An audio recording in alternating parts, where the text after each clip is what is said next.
at the Amex Stadium. Manchester United moved back up to 5th, on 52 points, above Wolves on goal difference, and 2 points behind Chelsea, having played that game more. For Brighton, well, they stay in 15th, still some 6 points above the relegation zone. And incidentally, they go to bottom club Norwich this coming Saturday. United were definitely in the mood at the Amex. 3-0 winners on the night with a thoroughly dominant performance right across the board. 12 attempts on goal, 6 on target, with 62% possession. And there's no doubt who the most influential performer was against Brighton. Bruno, congratulations. Did that feel like the complete performance from Manchester United tonight? Yeah, I think it's not important if it's complete or not. The most important is the 3 points. We do a good game. I think we play well. The result is good. It's better because we don't concede goals again, and for us it's really important because we deserve, and our defenders, because are the guys who are in the back, and also David doing an amazing job today. You have two or three saves in the end, was amazing. So we are really happy. 2 goals up in the first half an hour. Was that just reward for a really, really positive start to this game? Yeah, we know after the last game we play a lot of time in the last game, so we know we need to come on the game, and the first minutes will be important for us because we are fresh. We need to push forward to try to score, and after doing our game, being with the ball, having time with the ball, also to doing what we're training. You had a little bit of good luck on the first goal with a deflection, but Bruno, how special was that second goal, both the build-up and the execution? So I was lucky in the first goal, but also the keeper was lucky in my first shot. The ball take the post, so I think I'm happy. So it was amazing, but it was a good job from Paul in the first goal. The ball come back for me. He knows I will be there to shoot. And the second goal was amazing assist from Mason, amazing pass, and I do a good shot. Of course, I'm really happy for my goals, but I'm more happy for the result because the team deserves this, and we are fighting for the place in Champions League, and we know we can achieve this. We want to be in the first places to be in the Champions League next year. You mentioned your combination with Paul on that first goal. Just how excited are you, Bruno, by the prospect of forging a midfield relationship with him? No, of course, Paul is an amazing player, but I don't want to talk too much about me and Paul because it's not fair enough for the other players or other teammates. I think Paul think in the same way. We are really happy when we play together, of course, but I'm happy to play with everyone. Of course, Paul has such good qualities, and we know he's so much important for us, and I think we can combine together. We have qualities, and we can play together. But also we know we have some teammates who can do very well when we are out or when we play with the other one. And I think it's not fair enough for the other guys if we talk just about me and Paul, because Fred and Scotty, they do an amazing job before the stop. Nemanja is a guy who's doing very well, and also Andreas and Jesse, who can play number 10, or Juan. They have such a good qualities, and they give a lot for the team. And I think it's not good enough. It's not fair enough to play and talk about me and Paul.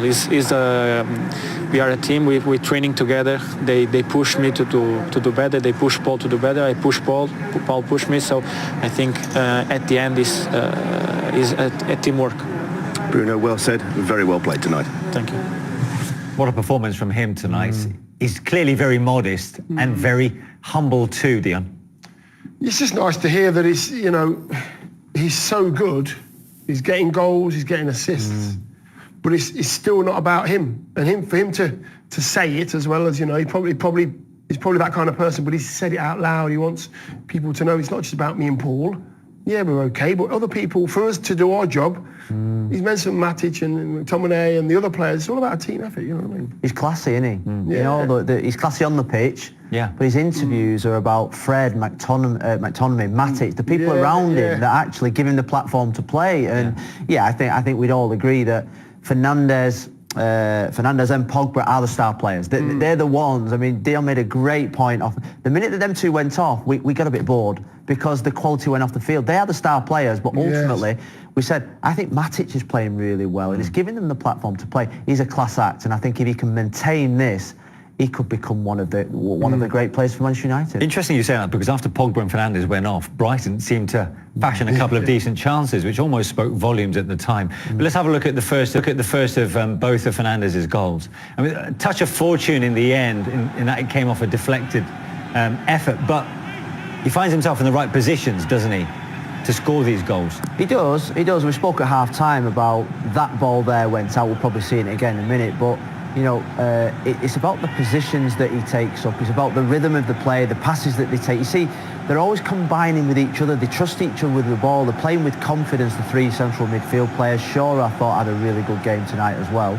And it was just like it was the whole probably first 60, 70 minutes. Shaw gets to the byline, cuts it back. And when it comes to Fernandes, he gets a little bit of a deflection, a little bit of luck, but at the moment he's just riding the crest of the wave. I think it's. You see it a lot. You see when players are scoring goals, and you look at the other side of their game, you do find that they tend to work really hard. Does the ball go out of play here? It looks like it's out of play. I mean, we can't say 100%, but it looks like it's out of play. Yeah, but obviously Greenwood's body shape is obscuring the ball from the linesman. Yeah. And that was 32 seconds before the actual goal, so this was in a different phase of play at the time. Just loads of movement, you know, lots of movement, lots of options for the player on the ball. I actually thought it was offside, and then you looked at Dan Burn, top of the screen there. His heel played Shaw on, and just was Pogba's ball. Just rolls it into down to his right foot. Nice weight. It basically says, there you go, take it first time. And he'll oblige. He gets himself another goal. Made a huge impact, hasn't he? Yeah. Huge impact with his goals, his assists, his play. Do you know what? I think if they keep Pogba and Fernandes fit from now to the end of the season, United got a great chance of finishing in the top four. Yeah. I think he's a team full of confidence tonight.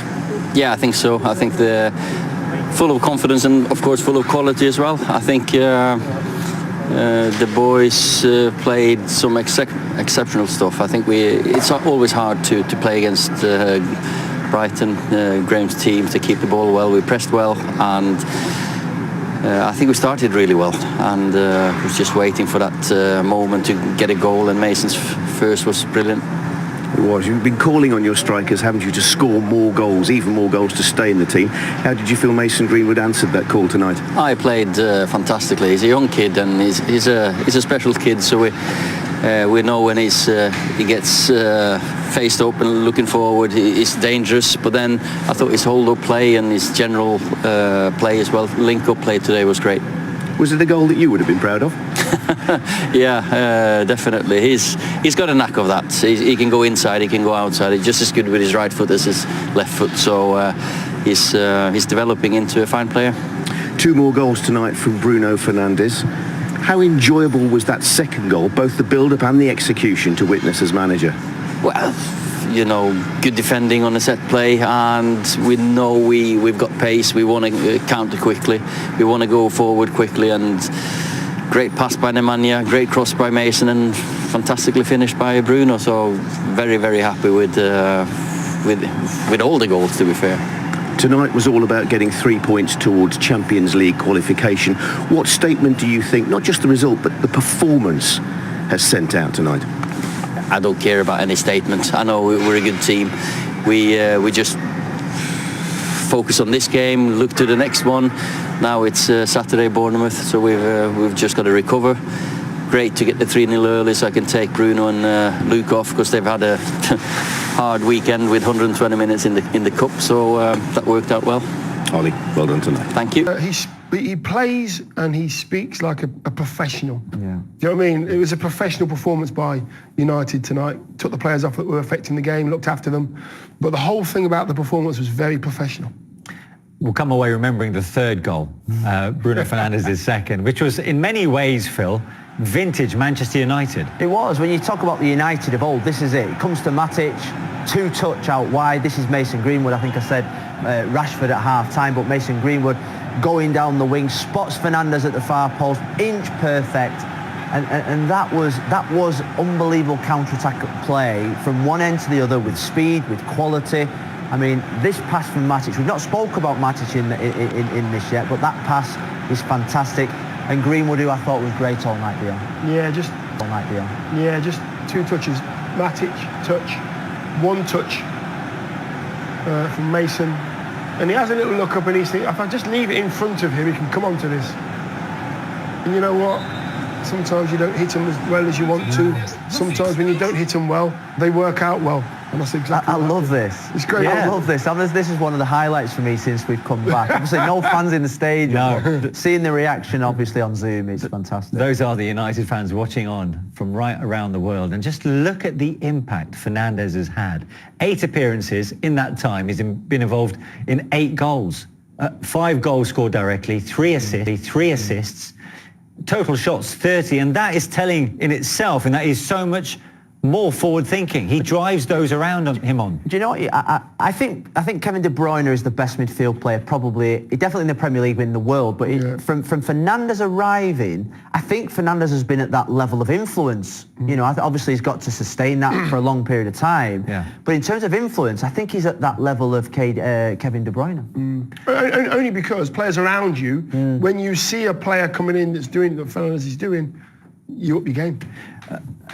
Who was the last United player to have such an impact in such a short space of time during your time there? Cantona? Yeah. Rooney when he came in. You know, you talk about the great Manchester United players that have been brought in. Cantona had probably the biggest influence of all time. And you'd think that now United have got a long time without winning a league title. At the moment, he's lit up the whole place. He's lit up the whole place. He's making everybody around him them better. I still think he's got a long way to go. There's them winter months, January, February, where it's cold, the pitches are bad. But at the moment, his impact is phenomenal. Dion? No, agreed. You mentioned Cantona when I asked you that. Yeah, I think somebody got injured, I think. I can't think at the moment, but somebody got injured and then Cantona came in to fill his shoes. You're not talking about yourself by any chance, are you? But he came in, didn't he? Cantona came in. He did, and he changed everything. And the beliefs of what United could achieve changed. Fernandes has come in, and the way that Man United are playing has changed. Every single player around Fernandes now is playing better. Yeah. The narrative around United has changed during the course of this season as well, because early on in this campaign, United were forever struggling to break down those deep lying defences. And now you've got somebody who can press and probe and find a finish alongside Pogba, which is giving them a whole new look. I think that's what they have been missing, the link between midfield and attack. The forwards have been missing some kind of creativity, you know, the person that finds the pass. You look at the great teams, they all have someone that can unlock the door, someone with a bit of creativity. And I think probably over the last 7 years, that's probably been the missing, probably biggest chink in terms of sign someone that can win you a league title, sign someone that can unlock the door, sign someone that can connect the whole team. He at this moment in time, and I don't want to go too overboard, but he at this moment in time is that good because his stats prove that. Yeah. And have they got enough right now in their armoury to challenge the likes of City and Liverpool for the title next season, or do they need to add to it? No. Listen, if you're a Man United manager, you have to look to keep bringing in quality. You have to. You have to still want to achieve. Right now, Man United still need an out-and-out centre forward. You know, Martial's now got himself a hat-trick and played decent today, but they do need a 25-goal-a-season man, and they haven't got one at the moment. Agala's done great. He's coming. Rashford's now. I don't know how many goals he's got, but he's now starting to score goals. Rashford, you know, so they're all chipping in, but they need to chip in with a striker that's scoring 25 goals. So an out-and-out striker for me is a must, and I'm talking top of the tree. I'm talking Harry Kane, I'm talking, Mbappe, I'm talking the best. If you think of the front three for City and Liverpool over the last 2 years, you've had Sane, Sterling and Aguero, all probably 20 to 30 goals. Liverpool 20 to 30 goals. United is 10 to 20. So Greenwood I think is nearer to 20. Rashford and Martial nearer to 20. If they had another 10 goals each, or at least 5 and another 10, all of a sudden United can challenge. It's the goals where I think that they need. Whether Martial can get another 10 like we said before the programme, the jury's still out. Marcus, is he ever going to be prolific? We don't know yet, but there is a player in there that we think is going to be world class. And Greenwood, I think he's young, that maybe you persevere, but somebody's got to get to that 30 goals a season mark. Well, Greenwood, let's not forget